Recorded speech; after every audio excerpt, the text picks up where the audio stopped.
বড় পীর আব্দুল কাদের জিলানী রাস্তা দিয়ে হাঁটতেছেন, একটা কুকুর সামনে দাঁড়ায় গেল।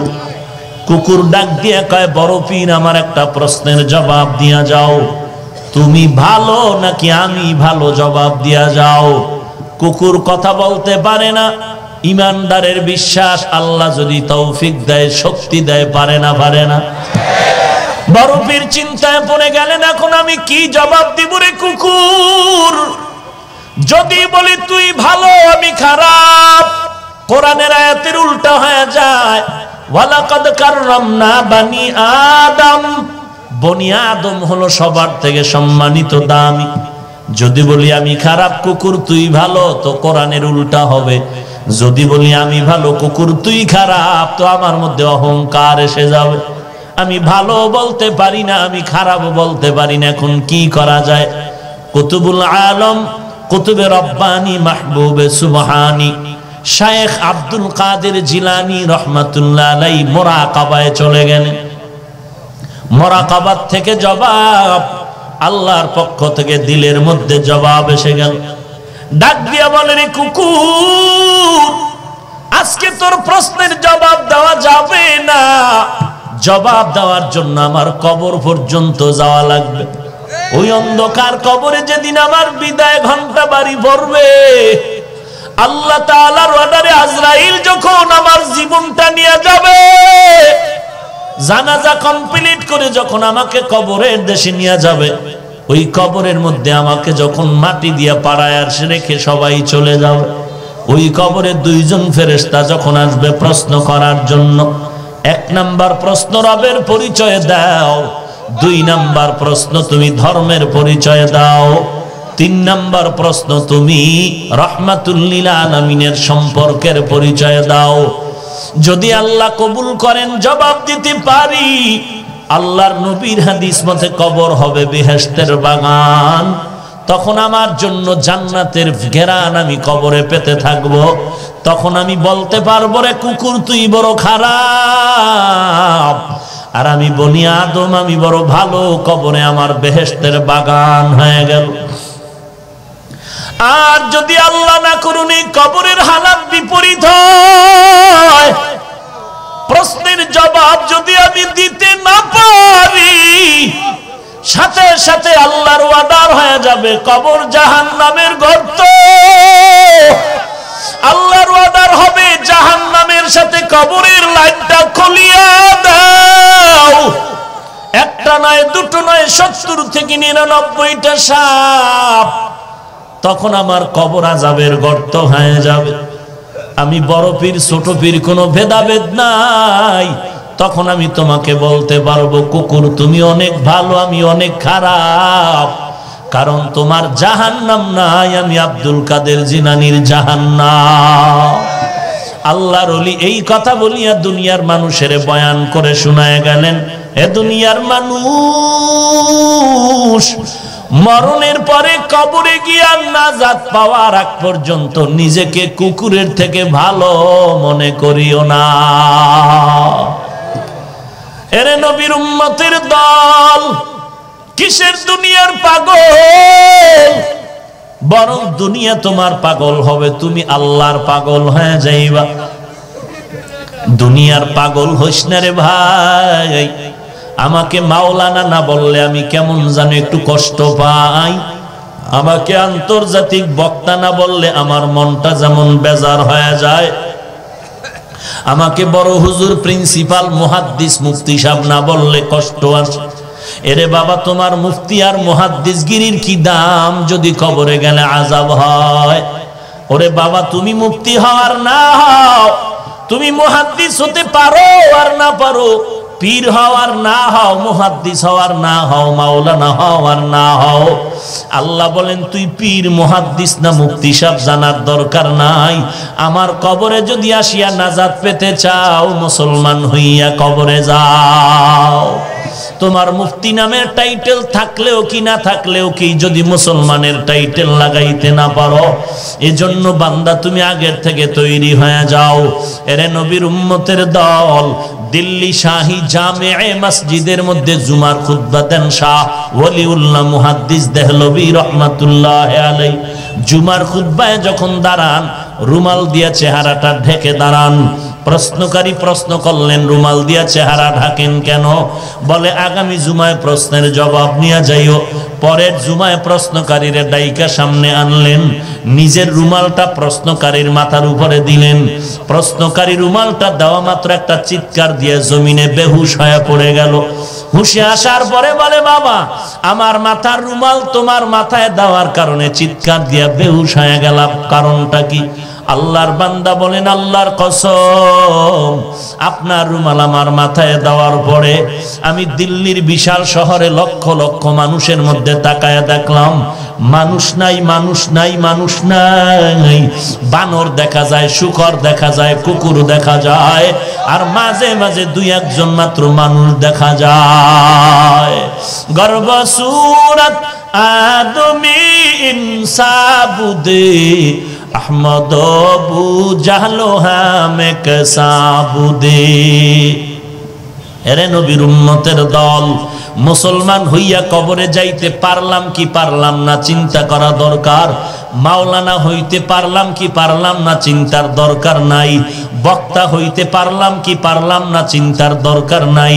মুহাদ্দিস মুফতি সাহেব হতে পারলাম কি পারলাম না চিন্তা করার দরকার নাই। চিন্তা করা বেশি দরকার মুসলমান হইতে পারলাম কি না। এরে নবীর উম্মতের দল, এই চিন্তা করতে গিয়ে নবীর সাহাবী 10 জন সাহাবা দুনিয়াতেই জান্নাতের টিকিট পেয়েছেন, কিন্তু তাদের কেমন হালাত। আমার নবী এত গুনাহ নাই, গুনাহ নাই, এরপরেও নবী সারা রাত নামাজ পড়ে আর কান্না করে। আম্মা জান আয়েশা রাদিয়াল্লাহু আনহা বললেন, নবী এত কাঁদেন কেন? বলে যে আল্লাহ আমাকে এত কিছু দান করেছেন, সে আল্লাহর জন্য কি আমি শুকর আদায় করব না? এরে নবীর উম্মতের দল, আবু বকর সিদ্দিক রাদিয়াল্লাহু তাআলা আনহু নবীর কত বড় আপন, যেই আবু বকরের জন্য পয়গম্বর অন্তর ভরে দোয়া করেছিলেন আমার নবী, সেই আবু বকর নামাজে দাঁড়ায় সারা রাত কান্নায় কাটায় দেয়। এত কান্নার কি কারণ? একটাই কারণ, কবরে আমি একা একা কেমনে থাকবো। এরে নবীর উম্মতের দল, যেই আবু বকরের তুলনা আর দুনিয়াতে কারো হবে না। আমার নবীর পরে যিনি খেলাফতের দায়িত্ব পালন করেছেন, সেই আবু বকর নবীর কেমন পাগল। আমার নবীর মদিনায় যাওয়ার আগের 3টা বছর বড় কষ্টের জীবন ছিল, কারণ নবীর মা নাই, বাবাও নাই। দুনিয়াতে নবীর একটু ছায়া দিয়া রাখতেছে দুনিয়ার লাইনে একমাত্র চাচা আবু তালেব আর নবীর বিবি খাদিজাতুল কুবরা। তারাও যখন দুনিয়া থেকে বিদায় নেয়, বেঈমানের অত্যাচার নবীর উপর আরো কঠিন হয়ে গেল। নবীরে বারবার আটকায় জবাই করবে, নবীরে দুনিয়া থেকে বিদায় করে দিবে। ঘরের চতুর্পার্শ্বে অস্ত্র নিয়ে দাঁড়ায় গেল, নবীরে আজকে দুনিয়া থেকে বিদায় দিবে। নবীও চিন্তায় পড়ে গেলেন। আল্লাহ বলেন, নবী কোনো চিন্তা নাই, আমি আল্লাহ আপনার হাতে অস্ত্র দিয়ে রাখলাম, কোরআন শরীফ আপনি ব্যবহার করবেন আর বিজয়ী হয়ে যাবেন। হাতের মধ্যে একটু বালু নিয়ে কোরআনের আয়াত পরে একটু দম করিয়া ছিটায়া দেন। আমার নবী হাত মোবারকের মধ্যে একটু ধুলা বালু নিয়া আল্লাহর কোরআনের আয়াত পড়লেন, ইয়াসিন ওয়াল কুরআনিল হাকীম ইন্নাকা লামিনাল মুরসালিন আলা সিরাতিম মুস্তাকিম তানজিলাল আজিজির রহিম লিতুনজিরা কওমান মা উনজিরা আবাউহুম ফাহুম গাফিলুন লাকাদ হাক্কাল কওলু আলা আকসারিহিম ফাহুম লা ইউমিনুন ইন্না জাআলনা ফি আ'নাকিহিম আগলালান ফাহিয়া ইলাল আযকান فهم مقمحون وجعلنا من بين أيديهم سدا ومن خلفهم سدا ফাআগশাইনাহুম ফাহুম লা ইউবসিরুন। নবী আয়াত পরে বালুর মধ্যে দম করে দিলেন, চতুর্দিকে ছিটায় দেওয়া মাত্র বেঈমানের চোখে মুখে লাগে, পাওয়ার নষ্ট হয়ে গেল। আল্লাহ বলেন নবী আলীকে বিছানায় রেখে চলে যান, নিরাপদে আপনি মদিনার দিকে আগাইতে থাকেন। মায়ার নবী একা অন্ধকার রাতে গভীর রজনীতে বের হয়া একটা আবু বকরের ঘরের সামনে গিয়া নবী দাঁড়াইলেন আর আস্তে করে ডাক দিলেন, আয় আবু বকর, রাহমাতুল লিল আলামিন তোমার দরওয়াজার সামনে দাঁড়ানো। কথাটা বলতে দেরি আবু বকর বলেন, লাব্বাইক ওয়া সাদাইকা ইয়া রাসূলুল্লাহ। দরজাটা খুলে দিলেন। নবী আশ্চর্য হয়ে গেলেন, এই গভীর রাতে আমি আস্তে করে ডাক দিলাম, জবাব দিলেন আপনি কি ঘুমান নাই? আবু বকর চোখের পানি ছেড়ে কান্না করেন আর বলেন, ও পয়গম্বর, বহু আগে আপনি আমাকে ইশারায় বলেছিলেন হিজরতের সাথী হব আমি। আল্লাহর জাতের কসম, জিহাদের ময়দানে যাই, নামাজ 5 ওয়াক্ত মসজিদে গিয়া পড়ি, সব কাজ করার পর আমি যখন ঘরের মধ্যে আসিয়া যাই রাতের বেলা, এই দরজার কিনারায় দাঁড়ায় থাকি, একটা সেকেন্ডের জন্য আমি আবু বকর ঘুমাই না। কারণ আমি অপেক্ষায় থাকি আমার মায়ার নবী আসিয়া যদি কখন আবু বকর বলে ডাক দিবেন, আর আমি যদি ঘুমায় যাই শত্রু দল এসে হামলা করবে আমার নবীর উপর। আমি আবু বকর ঘুমাই না, নবীর উপরে যেন কোনো হামলা না হয়। নবী সেই প্রায় 2 বছরের উপরে, আমি আবু বকর বালিশে মাথা লাগায় ঘুমাই না। রাহমাতুল লিল আলামিন দুঃখ নিয়ে চোখের পানি ছেড়ে কান্না করে বলে, আবু বকর, এমন কি ত্যাগ স্বীকার করা একটা মানুষের জন্য সম্ভব?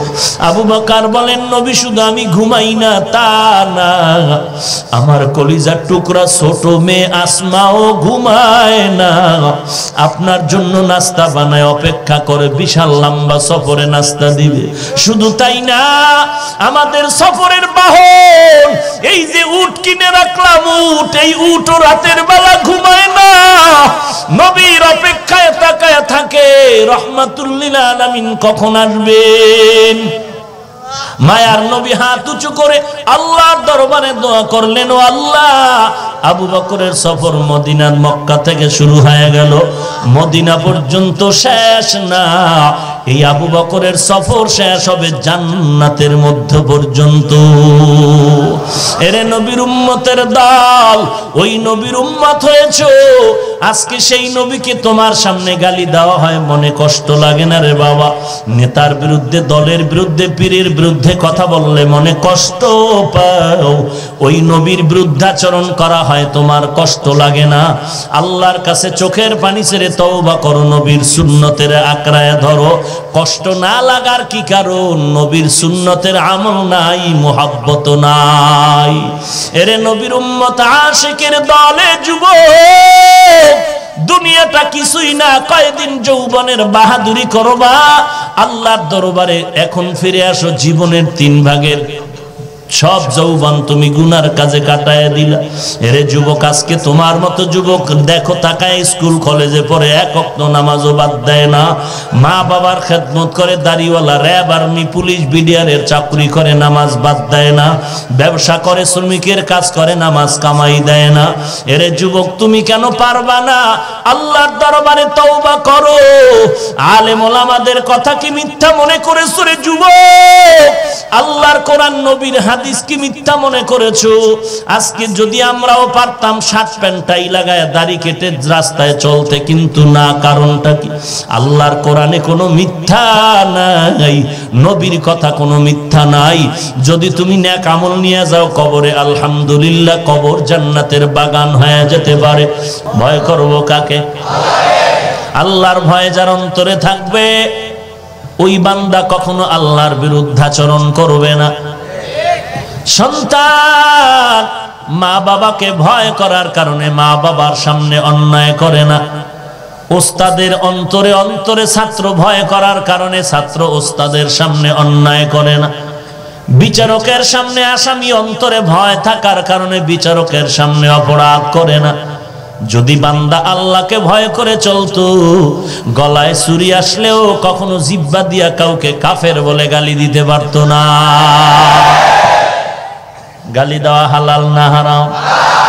আমার নবী বসে আছেন, পার্শ্বে নবীর কলিজার টুকরা সাহাবী আবু বকর বসে আছেন। এক বেঈমান ইহুদি আমার নবীর সামনে এসে নবীকে অকথ্য ভাষায় গালি দিচ্ছে। মায়ার নবী চুপ হয়ে চুপ করে শুনেন, কোনো জবাব নাই। কতক্ষণ আমার নবীকে গালি আবু বকর সহ্য করতে পারলেন না। আমার নবীকে গালি দিবে আমি আর কত সহ্য করে নিতে পারি? কারণ যেই নবীর কারণে আজ আমার এত সম্মান, এত দাম, এত মর্যাদা, ওই নবীরে গালি দিবে, এটা তো কখনো বরদাস্ত করা যায় না। রাহমাতুল লিল আলামিন আবু বকরকে ইশারাতান বললেন, চুপ করো, কোনো আওয়াজ নাই। কতক্ষণ আর আওয়াজ বন্ধ করে রাখা যায়? ভেতরের ইমানের অবস্থা এমন তাজা, দাঁড়ায় গেল। আবু বকর দাঁড়াইয়া ইহুদির গালির জবাব দেওয়া শুরু করলেন। হঠাৎ করে আল্লাহর নবীর চেহারা মোবারক মলিন হয়ে গেল। আবু বকর বললেন, পয়গম্বর, এতক্ষণ গালি চলছে, জবাব দেন না, আপনার মনটা বড় খুশি দেখলাম, আর হঠাৎ করে আমি জবাব দেওয়ার পরে মনটা বেজার হলো কেন? নবী বলেন, হে আবু বকর, একমাত্র কারণ হলো ইহুদি যখন আমাকে গালি দেয়, আমি চুপ করে ধৈর্য ধারণ করে বসে থাকার কারণে আল্লাহ পাক আমাদের পক্ষ থেকে ফেরেশতা পাঠাইছেন জবাব দেওয়ার জন্য। যখন তুমি জবাব দেওয়া শুরু করেছো, আল্লাহ তাআলা রহমতের ফেরেশতাটাকে নিয়ে গেলেন, মনটা বেজার হয়ে গেল। এরে নবীর উম্মতের দল, ওই আল্লাহ এখন আছে না নাই? তাহলে কেন তুমি ভয় পাও? ইতিহাস ভুলে গেলে হবে না রে মুমিন। তুমি আজকে অস্ত্র নিয়ে ঘুরতেছো, তোমার মনের ঝাল মিটাইয়া কাউকে আঘাত করার জন্য।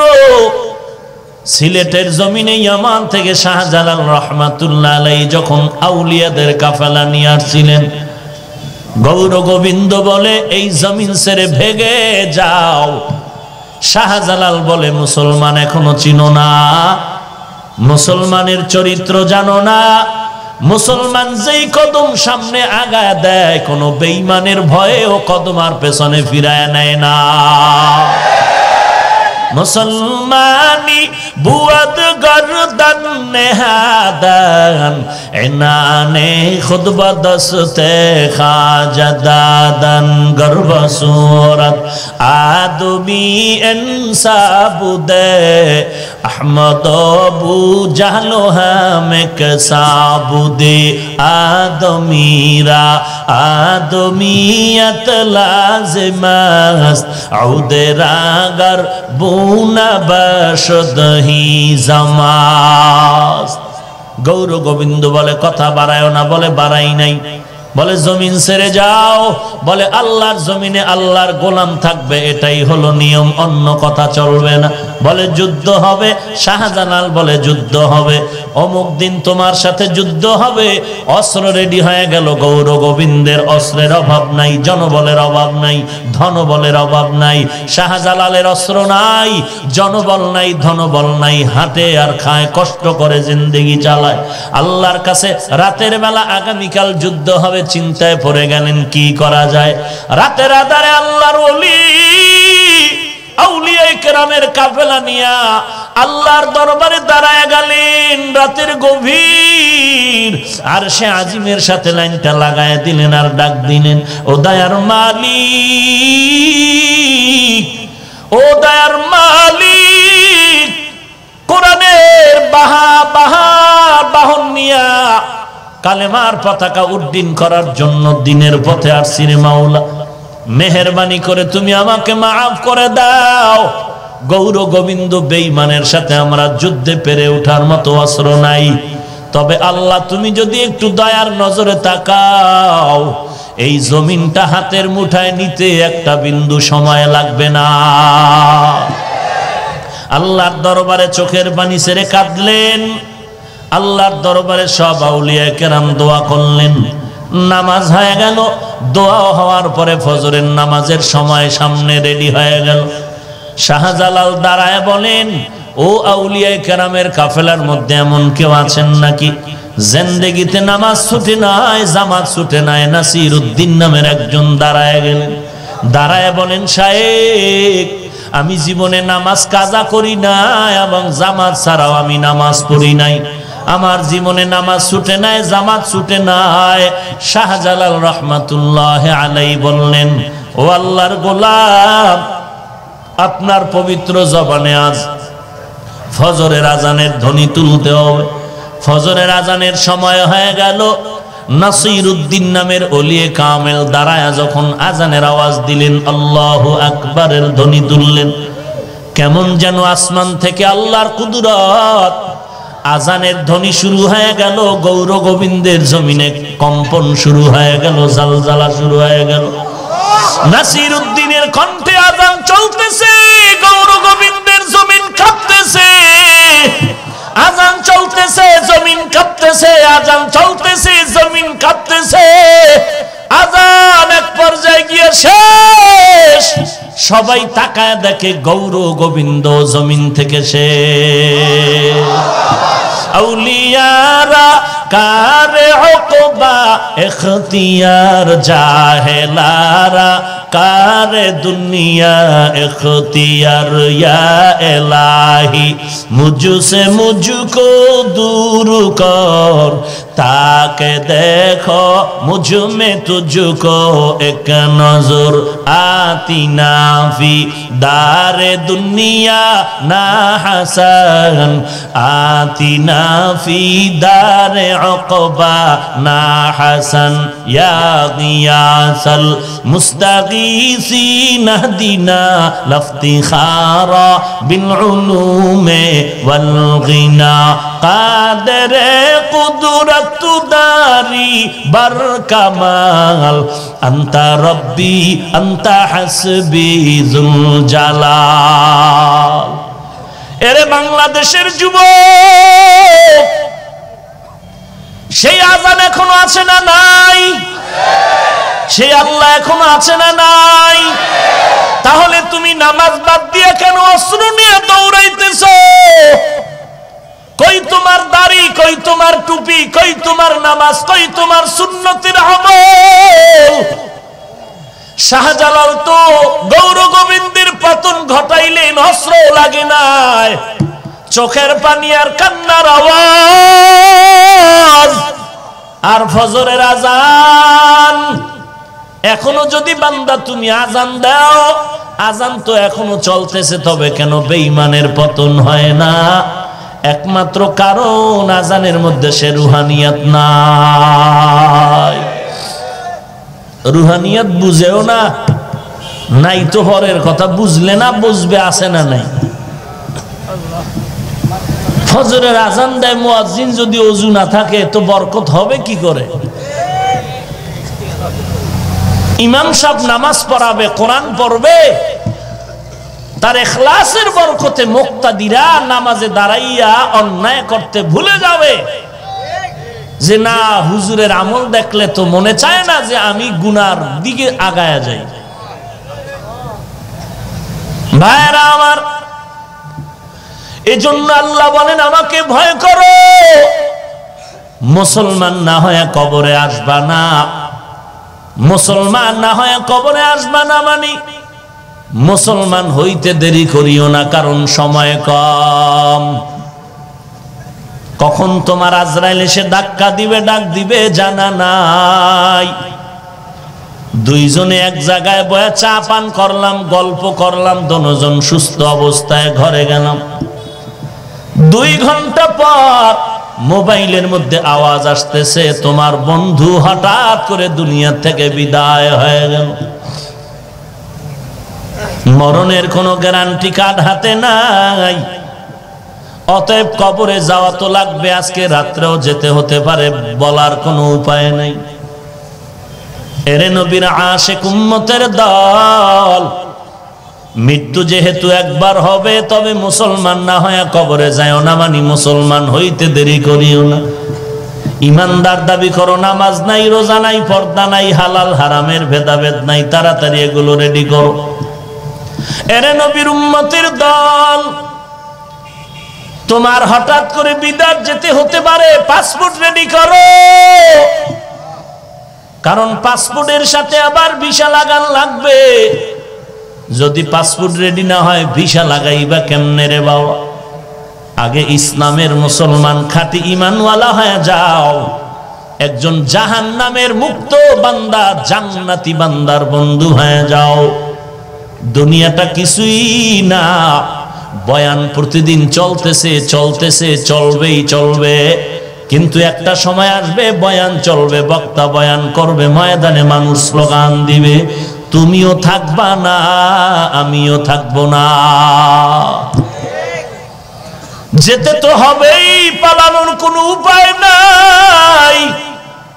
তবে হিসাবের দরকার কি রেখে কবরে রওনা দিয়েছ, আর ওই কবরে যাওয়ার পরে কি তুমি পেশ করবা, একটু চিন্তা করে হিসাব মিলায় দেখো। মনে মনে ভাবতেছ আমি বড় আল্লামা, বড় মুহাদ্দিস, বড় মুফতি সাহেব, বড় চেয়ারম্যান, এমপি সাহেব, আমার টাকা পয়সা গাড়ি বাড়ির অভাব নাই, আমি যেই বাসাটায় ঘুমাই আমার চতুর্পার্শ্বে প্রহরীরা পাহারা দেয়, আমি আজকে রাস্তায় বের হলে ডানে বামে সামনে পেছনে গাড়ির প্রহারা। এরে নবীর উম্মতের দল, কিন্তু আমি যদি এখন মরে যাই, তিনটা পাতলা সাদা কাপুন ছাড়া আমার আর কিছুই হবে না। একটু বালিশে মাথা লাগায় যখন ঘুমাও, 2 মিনিট একটু মৃত্যুর মোরাকাবা করে দেখবা যে আজকে যদি হঠাৎ আমার রাতের বেলা মরণ হয়ে যায়, আমার মা এসে ডাকবেন আর বলবেন ও, আমার আর সারা শব্দ নাই। মা কাছে এসে দেখবেন আমার পুরো বডিটা পাথরের মতো শক্ত হয়ে গেছে, ঠান্ডা হয়ে গেছে। মা একটা চিৎকার দিয়ে বলবে, তোরা কে কোথায় আছো, আয় আয়, আমার সন্তান জমিনে আর জিন্দা নেই। মা কান্না শুরু করবে, আমি নিরুপায়। একটু চিন্তা করে দেখো, এখন যদি আমার মরণ হয়ে যায়, আমার ছেলে মেয়ে কাঁদবে, আমার বাবা নাই, আমার ভাই কাঁদবে, তোরা কে কোথায় আছো, আয়, আমার ভাই দুনিয়াতে নেই। একজনে দৌড়ায় যাবে, ইমাম সাহেব তাড়াতাড়ি জানাজা না পড়ায় যেও না, জানাজা পড়ায় যাও। কেউ যাবে ওই বাঁশ বাগানে বাঁশ কাটার জন্য, কেউ যাবে বাঁশ বাগানে কবর খনন করার জন্য, কেউ যাবে বাজারে আমার জন্য কাফন কিনে আনার জন্য, কেউ যাবে গরম পানি রেডি করতে, জীবনের বিদায়ের গোসল আমাকে চিরতরে দিয়া বিদায় দেওয়ার জন্য। এমন এক হালাত হবে রে ভাই, আমার লাশ ঘর থেকে নামায় দিবে আমার মা, আমার সন্তান, আমার স্ত্রী, বলে তাড়াতাড়ি ঘর থেকে লাশটা নামাইয়া দেও, এই লাশ ঘরের মধ্যে রেখে পাহারা দেওয়া যাবে না। এরে নবীর উম্মতের দল, কিসের টাকা পয়সার বাহাদুরি করো?